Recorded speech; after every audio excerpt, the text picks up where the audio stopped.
नमस्कार, आप देख रहे हैं जोहार झारखंड। मैं हूं आपके साथ रुचिका राज। खबरों की शुरुआत करेंगे। पीएमएलए कोर्ट ने के आदेश पर हेमंत सोरेन को न्यायिक हिरासत में बिरसा मुंडा सेंट्रल जेल भेज दिया गया है। ईडी की टीम उन्हें जेल छोड़कर वापस लौट गई। इससे पहले तीसरे रिमांड की अवधि पूरी होने के बाद उन्हें पीएमएलए कोर्ट में पेश किया गया है। पेशी के दौरान कोर्ट ने उन्हें बिरसा मुंडा सेंट्रल जेल भेजने का आदेश दिया और इसके बाद उन्हें पीएमएलए कोर्ट से सेंट्रल जेल ले जाया गया है। तो इस मौके पर जेल गेट के बाहर जेएमएम नेता और कार्यकर्ताओं ने जमकर नारेबाजी की है। पूर्व मंत्री मिथिलेश ठाकुर भी उनसे मिलने के लिए जेल गए।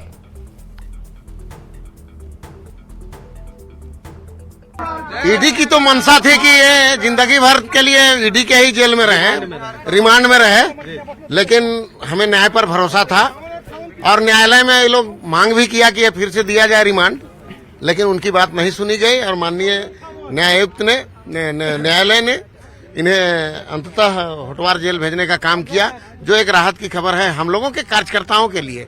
चूंकि जिस तरीके से माननीय हेमंत जी को ईडी के लॉकअप में बेसमेंट में रखा जा रहा था और उन्हें ना धूप मिल रहा था, ना हवा मिल रहा था, ना पानी मिल रहा था और चार सीआरपीएफ के जवान जो हैं वो गन लेकर के खड़े रहते थे, तो बहुत मानसिक और शारीरिक दोनों पड़तानाएं झेलनी पड़ती थी, जिससे आज निजात मिला है। लेकिन जेल का फाटक टूटेगा और हेमंत सोरेन छूटेगा। देख सकते हैं इसी गाड़ी में हेमंत सोरेन जो हैं इस वक्त मौजूद हैं।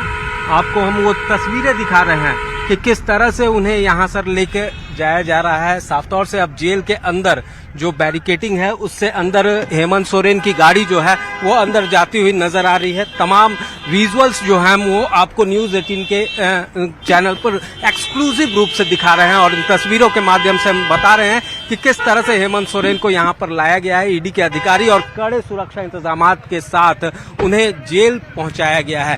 बता दें कि इस जेल में पहले भी हेमंत सोरेन जो है वो 1 फरवरी को पहुंचे थे और 2 फरवरी तक वो यहाँ रहे थे। उसके बाद उन्हें ईडी ने रिमांड पर लिया था और उसके बाद लगातार 12 दिनों तक वहाँ पूछताछ होती रही और उसके बाद आज 13वें दिन हेमंत सोरेन को आज फिर से होटवार जेल लाया गया। जो जानकारी है उसके अनुसार उन्हें अपर डिवीजन के सेल नंबर 1 में रखा जाएगा, वहीं पर उनके इंतजाम किए गए हैं और पीछे जो है जेएमएम के कार्यकर्ता भी जो हैं वो पहुंचे हैं।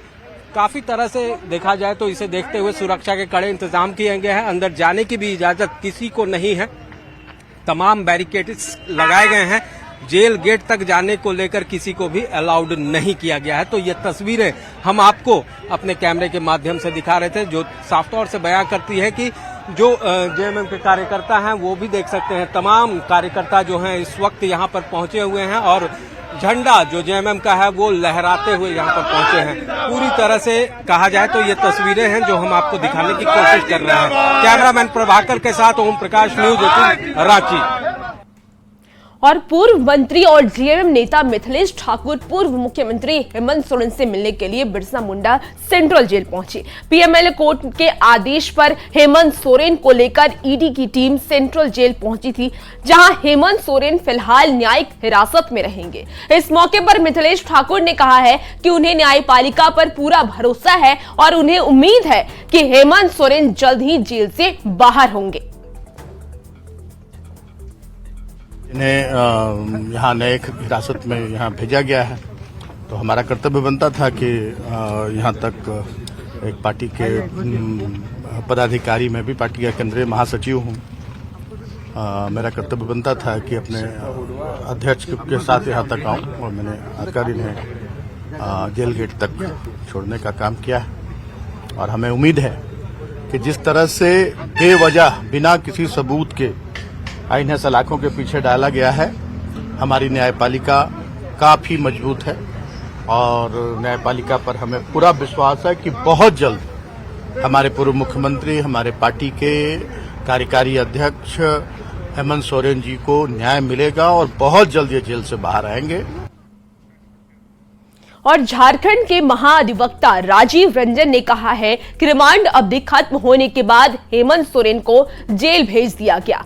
अब पीएमएलए की धारा 45 के तहत जमानत याचिका दायर की जाएंगी। साथ ही महाधिवक्ता ने कैंप, जेल या फिर किसी भी दूसरी सुविधा की मांग करने से इनकार किया है। अवधि खत्म हो गई है और आज से उनका जुडिशियल कस्टडी शुरू हुआ। हम लोगों ने उनके जो पिटीशन था उसका ऑब्जेक्शन किया है और हम लोग बहुत ही जल्दी सेक्शन 45 पीएमएलए एक्ट के तहत बेल एप्लीकेशन मूव करेंगे बहुत जल्द। कितने दिनों की भेजेगी? जुडिशियल कस्टडी आज से शुरू हुई है, हमारा बेल एप्लीकेशन मूव होगा, उस पर निर्णय होगा। और हेमंत सोरेन के खिलाफ चल रही ईडी की कार्रवाई के खिलाफ जेएमएम नेता और कार्यकर्ताओं ने जमकर नारेबाजी की है। साथ ही ईडी को बीजेपी का मोहरा करार दिया है। जेएमएम ने आरोप लगाया है कि ईडी की हिरासत में हेमंत सोरेन को मानसिक और शारीरिक प्रताड़ना दी जा रही है।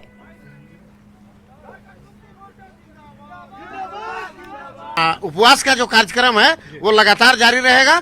आज हम लोग बापू वाटिका में बापू के चरणों के नीचे में अभी भूख हड़ताल करके आ रहे हैं। उसके बाद हम लोग का कल भी जारी रहेगा। और इसी तरह जो झारखंड के महान विभूतियां हैं, जो जिनका प्रतिमा लगा हुआ है रांची में, अलग अलग जगहों पर लगातार ये कार्यक्रम हमारा जारी रहेगा। इसके अलावा ग्रामीण स्तर पर पंचायत तक पार्टी के कार्यकर्ता जाएंगे और भारतीय जनता पार्टी के कुकृतियों को पूरी तरीके से पंपलेट, पोस्टर, हर तरीके से लोगों के बीच में बताने का काम करेंगे और किस तरीके से 4 साल हेमंत सोरेन ने झारखंड के राज्य की जनता की सेवा की है और जो जो दिया है इन सब का उनको बताया जाएगा और जनता से समर्थन हासिल किया जाएगा। केंद्र सरकार की साजिश और ईडी की कार्रवाई के खिलाफ जेएमएम ने आंदोलन का आगाज किया है। राज्य के मोरहाबादी मैदान में महात्मा गांधी की प्रतिमा के पास जेएमएम के नेता और कार्यकर्ता उपवास पर बैठे हैं। जेएमएम नेताओं ने कहा है कि देश भर में गैर बीजेपी शासित और समर्थित दलों के साथ केंद्रीय एजेंसी जांच के नाम पर परेशान कर रही है।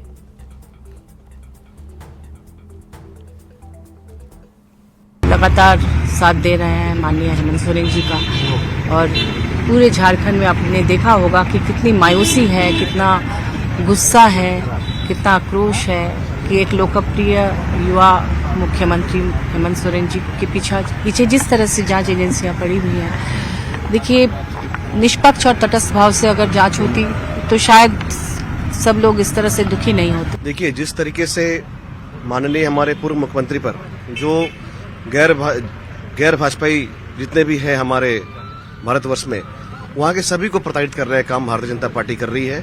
इसके मद्देनजर आज देखिए कोई भी सबूत अभी तक नहीं मिला है, उसके बावजूद भी हमारे माननीय मुखिया को लगातार प्रताड़ित किया जा रहा है। जो भी स्वतंत्र एजेंसियां हैं उनका दुरुपयोग किया जा रहा है हमारे केंद्र सरकार के द्वारा, भारतीय जनता पार्टी के द्वारा।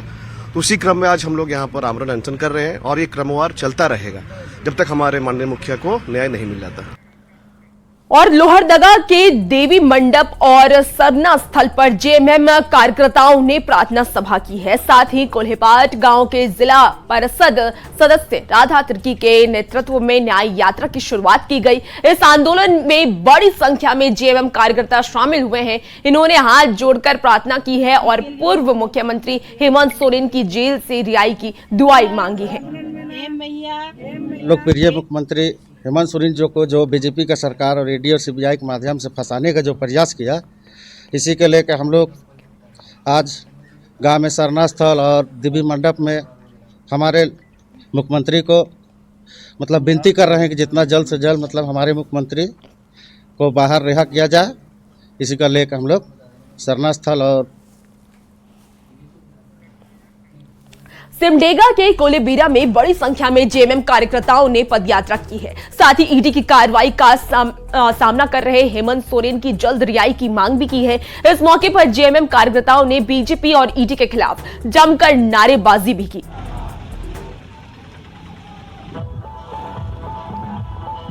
जिस तरीके से आज उन राज्यों में सरकार को अस्थिर करने का प्रयास किया जा रहा है वो किसी से आज छुपा नहीं है। और इस राज्य के आदिवासी लोकप्रिय माननीय मुख्यमंत्री जिन्होंने विकास की एक लंबी लकीर खींचने का काम किया है, सभी समुदाय आदिवासी, गरीब, पिछड़ा, अति पिछड़ा, अल्पसंख्यक सभी समुदायों के लिए उन्होंने जो काम किया है उसे देखकर आज जब चुनाव का वक्त आ चुका है, लोकसभा का चुनाव सिर्फ और सिर्फ 1 महीना बाकी है। मुख्यमंत्री को फंसाया गया। बिल्कुल, देखिए केंद्र में बीजेपी सरकार के द्वारा और केंद्रीय जांच एजेंसी द्वारा हमारे सीधा साधा आदिवासी मुख्यमंत्री जो साजिश के तहत फंसाया है, ये झारखंड के जनता कभी माफ नहीं करेगा। और जब तक हमारे हेमंत बाबू उनको रिहा नहीं होते हैं तब तक हमारे राज्य के जितना पंचायत है, जितना वार्ड है, सब वार्ड में हम लोग आंदोलन जारी रहेगा। वहीं जेएमएम की न्याय यात्रा पर बीजेपी सांसद आदित्य साहू ने भी तीखा प्रहार किया है। बीजेपी सांसद ने कहा है कि हेमंत सोरेन की सरकार ने राज्य के युवा, बेरोजगार, महिला, किसान और आदिवासी सभी के साथ केवल न्याय किया है। यहां तक कि बेरोजगारी भत्ता के लिए राज्य के 7 लाख बेरोजगार युवा तरस रहे हैं। 4 वर्षों में जो वादा वो किए थे उन वादों का क्या हुआ? युवाओं को 5 लाख रोजगार, युवाओं को बेरोजगारी भत्ता, किसानों को मुफ्त में बिजली, किसानों को ऋण माफ करना, कहाँ गया वादा? और सरकार बनने के बाद कांग्रेस के नेतृत्व में सरकार बनी झारखंड मुक्ति मोर्चा के राज्य में, तो उसके बाद इन्हीं लोगों ने कहा था कि प्रति लीटर पेट्रोल में हम 25 रुपया सब्सिडी देने का काम करेंगे। कितने लोगों को 1 लीटर रुपया में 25 रुपये का सब्सिडी मिला है, ये इन लोगों से पूछने का काम करिए। और झारखंड में कल यानी कि 16 फरवरी को मंत्रिमंडल विस्तार होगा, लेकिन कांग्रेस कोटे से अभी तक मंत्रियों का नाम तय नहीं हो पाया है। मंत्रिमंडल विस्तार पर कांग्रेस के प्रदेश अध्यक्ष राजेश ठाकुर ने कहा है कि राजभवन में शपथ के दौरान ही यह पता चलता है कि कौन मंत्री होगा, बाकी संभावित नाम को लेकर तो चर्चा होती रहती है। देखिए, ये सही है कि सभी लोग अपने अपने तरफ से अंदाजा लगाते हैं। जो परंपरा रही है कि जब भी मंत्री के नामों की घोषणा होती है, वो राजभवन में जब नाम पढ़ा जाता है कि फलाने व्यक्ति मंत्री पद की शपथ लेंगे, तभी सही पता चलता है। मैं तो राजभवन में भी रहा हूं और उन सारी चीजों को देख पाता हूं, तो यही होता है। कभी भी सूत्रों के हवाले से, मुखबिरों के हवाले से बहुत सारी चीजें चलेंगी, लेकिन सच्चाई ये है कि वो लास्ट आवर में दिया जाता है और उसके अनुसार राजभवन कार्रवाई करके और फिर आगे शपथ ग्रहण समारोह को रखा जाता है। और राज्य के आजसू दफ्तर में सैकड़ों युवाओं ने पार्टी का दामन थाम लिया है। इस मौके पर आजसू अध्यक्ष सुदेश महतो ने इसका गर्मजोशी के साथ पार्टी में स्वागत किया है। उन्होंने कहा है कि राजनीति में सकारात्मक बदलाव के लिए नौजवानों का राजनीति में आना बेहद जरूरी है। जिनका पैसा राजनीति नहीं है, लेकिन राज्य के लिए चिंता करने वाले लोग भी एक प्लेटफॉर्म में आ रहे हैं, ये एक बहुत ही पॉजिटिव संदेश है। और यंग लोग हैं जिनकी पृष्ठभूमि कोई एमएलए एमपी के रूप में है नहीं, लेकिन उन्हें अब प्रतीत होता है कि उन्हें राजनीति में दखल देना चाहिए, अब उनके विचारों को भी राजनीति में आना चाहिए और एक पटकथा राज्य के लिए आने वाले एक अच्छे भविष्य के निर्माण में उनकी भूमिका तय होनी चाहिए। ऐसे लोग आज आपको प्लेटफॉर्म में दिख रहे हैं, जिनके लिए लोग सोचते थे कि ये केवल वोटर है, अब वो वोटर खुद खड़ा हो रहे हैं। उनको लग रहा है कि राज्य के।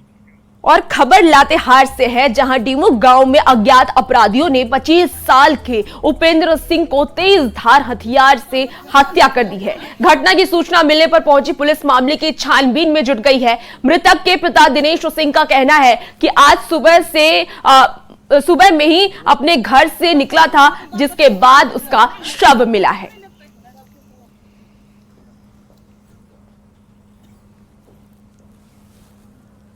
घटना में लगता है कि यहाँ एक घटना का इल्जाम कुछ यहीं के लोग दिया है। अभी तक तो मुझे जानकारी नहीं है, लेकिन कुछ दिनों के बाद तो पता चल ही जाएगा। घटना की पुलिस को सूचना दी गई? हाँ, सुबह हम सूचना दे दिए हैं बड़ा बाबू को। जानकारी तो मिला कि कहीं कोई लड़कन के साथ पी रहा होगा, तो हम सोची कि भाई मंदिर वंदिर में गेल है तो इसलिए हम नहीं इसका पीछे पड़े। और पश्चिमी सिंहभूम में आनंदपुर के कोयल नदी पर 309 मीटर लंबा पुल बनेगा। इस पर 13 करोड़ 50 लाख रुपए खर्च किए जाएंगे। इस पुल से 2 प्रखंड के कई गांवों में आना जाना बेहद आसान हो जाएगा। पूर्व मंत्री जोबा मांझी ने इस पुल का शिलान्यास किया है। इस मौके पर उन्होंने कहा है कि अब आनंदपुर और गुदरी प्रखंड के ग्रामीणों को आने जाने के लिए नाव का सहारा लेने की जरूरत नहीं पड़ेगी। यही नहीं, चक्रधरपुर और चाईबासा की दूरी भी 20 से 25 किलोमीटर कम हो जाएगी। पुल बन जाने से गुदरी आनंदपुर प्रखंड सुलभ से सुविधा हम लोग का सहूलियत हो जाएगा और यहाँ के लोग किधर भी कहीं भी जाना हो इस सेतु से पार करेंगे।